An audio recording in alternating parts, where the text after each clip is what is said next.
네, 주 초반 이 월요일장에서 2% 넘는 급락이 나오면서 많은 투자자분들이 또 상당히 불안하셨을 것 같은데 이번 주 시장 평가부터 좀 나눠보죠. 네, 제가 말씀드렸을 때 2월 장세는 좀 원래 보편적으로 어려운 장세지만 이번 2월 장세는 좀 해볼 만하다. 물론 뭐 악재성 재료들이 더 도출될 수 있는 그런 내용들이 많지만 이번 2월 3일 날 트럼프발 관세 전쟁 쇼크 때도 결국은 살아났고 반등을 줬죠. 네.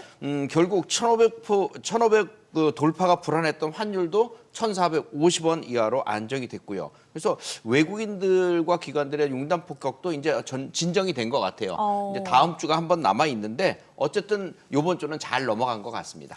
이게 업종별 흐름을 보면요. 뭐 로봇이라던가 약간 중소형에서 주도들 해왔었던 그런 종목들의 흐름이 상당히 돋보였던 한 주가 아니었나 싶은데 이런 흐름이 계속될지도 궁금하고 이번 주의 흐름 특징이 맞겠죠, 대표님? 네, 우선 이제 지난주 방송에서 이제 강조드렸던 부분이 1월 초에 주도했었던 이제 중소형 테마 주도주들을 네. 이제 눌림목 타점에서 비중 재확대라고 말씀을 드렸었는데 오히려 이런 설 연휴 동안의 미증시의 어떤 이런 변동성이 눌림목을 통해서 이제 주도주를 재매집할 수 있는 이제 기회로 활용할 수 있는 그런 또 작용했습니다.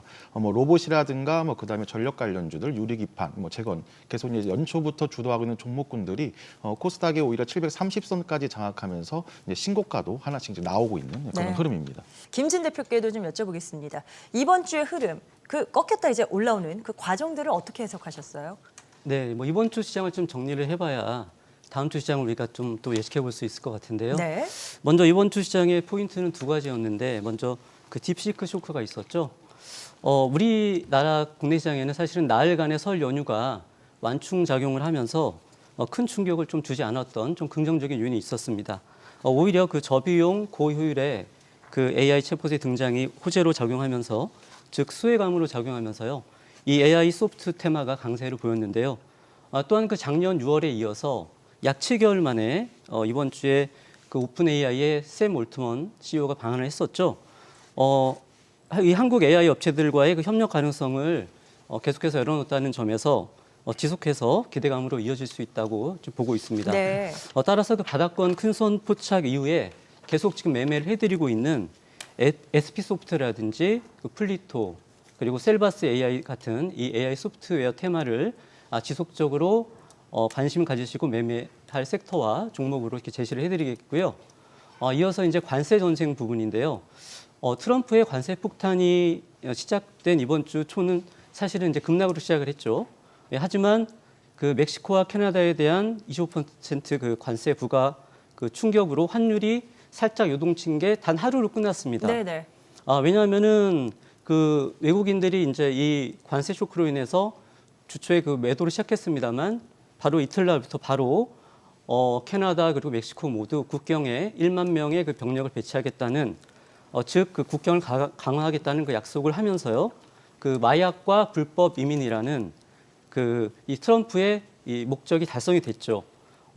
그럼으로써 그 한 달 유예로 일단락이 됐고요. 그에 따라서 이제 시장의 외국인들이 화요일부터 조금씩 그 귀환하는 그런 모습을 네. 보이면서 안정을 찾았고요. 또 그 중국에 대한 10%그 추가 관세 이 부분도요. 중국과의 그 맞대응에도 불구하고 일단은 다음 주부터로 이제 한 주 정도 미뤄졌고 그리고 이 부분도 그 멕시코와 캐나다처럼 어느 정도 대화로 해결될 수 있을 거라는 또 긍정론 이 부분이 좀 우세를 보이면서 큰 충격 없이 지나갔다고 보입니다. 이번 주 그 시장 흐름을 그 전체로 복기를 해보면 이러한 여러 악재에도 불구하고 강한 체력을 보여주면서요 매우 잘 극복을 해가고 있고요. 그리고 현재 시장도요 그 1월에 이어서 힘 있는 그런 시장이 약간 지속되고 있다라고 이렇게 판단이 됩니다. 따라서 다음 주에 이제 또 있을 이벤트들, 미중 간의 그 관세 전쟁이 본격화되거나 혹시 그리고 이제 CPI가 발표될 텐데 이 CPI가 극적으로 나쁘게만 나오지 않는다면 당분간 이러한 좋은 흐름은 조금 더 이어질 수 있을 것이라고 이렇게 생각이 됩니다. 수급적인 부분을 저희가 조금 더 나눠보겠습니다. 지금 앞서 설명 들으신 것처럼 월요일 지수 하락 때 좀 외국인도 기관도 팔았다가 이후에는 다시 사는 분위기예요. 그런데 이동우 대표님, 이게 그렇다고 완전히 연속성을 띈다라고 보기에도 사실 애매하거든요. 네, 일단은 연속성은 없다고 지금 보여지는데요. 뭐 하루는 이제 반도체가 오르고 하루는 2차 전지가 오르고 결국 이제 주 후반으로 가면서는 외국인들이 이제 반도체와 2차 전지 쪽으로는 제조업에 대한 이 관세 우려가 지속되기 때문에 매수세가 들어오지 않는 모습이었습니다. 결국 이걸 확인하려면 이제 외국인들이 한 3일 연속 아니면 대량으로 크게 매수하는 날들이 이어져야 되는데 현재는 그렇지 못했다는 점이고 그러니까 AI 소프트웨어나 뭐 조선이나 운송 그리고 보험, 유틸리티 쪽에서 산발적인 매수세들이 보여지거나 주 후반으로 가면서 이제 바이오 제약 쪽으로 움직였다라는 건 이제 2차 전지나 반도체를 대체할 만한 이런 업종들이 나왔다라는 거기 때문에 실제로는 증시 쪽에서는 이제 답답한 흐름들이 당분간은 조금 더 이어진다고 보여집니다. 자, 수급을 이야기 나눠보고 있습니다. 자, 허인남 대표님, 그래도 저희가 기대를 좀 걸어볼 수 있지 않을까 싶은 건 어느 정도 지수가 내려가면 반발 매수대처럼 뭔가 들어오는 움직임은 또 있단 말이에요. 시장에 대한 신뢰 자체는 뭐 견고하다 이렇게 봐도 문제 없을까요? 네, 우선 지금 2월 초에 가장 빠른 회복력을 보일 수 있었던 이제 이유를 두 가지로 살펴볼 수가 있겠는데, 우선 이제 첫 번째가 아직도 우리 증시는 이제 그 낙폭 과대 타점, 낙폭 과대 관점이라는 거고, 이제 두 번째는 앞서 이동호 대표님 말씀하신 것처럼 이제 트럼프 정책 또 트럼프 스타일에 대한 이제 학습 효과라고 보시면 되겠습니다. 네. 양 지수를 비교한다면은 이제 코스피는 아직까지는 이제 그 외국인이 한 3거래일에서 5거래일 연속, 그러니까 추세의 지속성을 판단할 수 있는 이런 부분들이 나오지 않고 있기 때문에 코스피보다는 이제 코스닥이 조금 더 빠른 회복력을 보이고 있습니다. 추세적으로도 이제 장기 이평선까지 이제 코스닥이 회복력을 발휘를 했고, 그리고 또 순환매가 활발하게 이루어지고 있기 때문에 아직까지도 이제 이번에는 좀 중소형 테마 순환매에 좀 집중하는 전략이 유효하겠습니다. 김영구 대표님은 어떠세요? 뭐 외국인들 동향이라던가 그래서 우리가 어떻게 대응해야 될지 의견 좀 주시죠. 네. 작년 하반기부터 1월 31일까지 한 7개월 동안 외국인들이 매도한 순매도량이 22조 원입니다. 그러면 이 융단 폭격을 계속했던 상황이 결국 8월 초에 2,800포인트에 있던 지수를 2,360포인트까지 폭락을 하게 만들었던 상황이거든요. 그러면 여기에서 이제 제가 주봉 차트를 준비를 했는데 2,400포인트 정도가 어느 정도 우리나라 지수의 지지 마지노선, 쉽게 얘기해서 더 이상 떨어지지 않는 자리 이렇게 보여지거든요. 네. 근데 만약에 이 자리가 깨진다면 어떻게 될까? 이걸 생각해 보시면 될 것 같아요.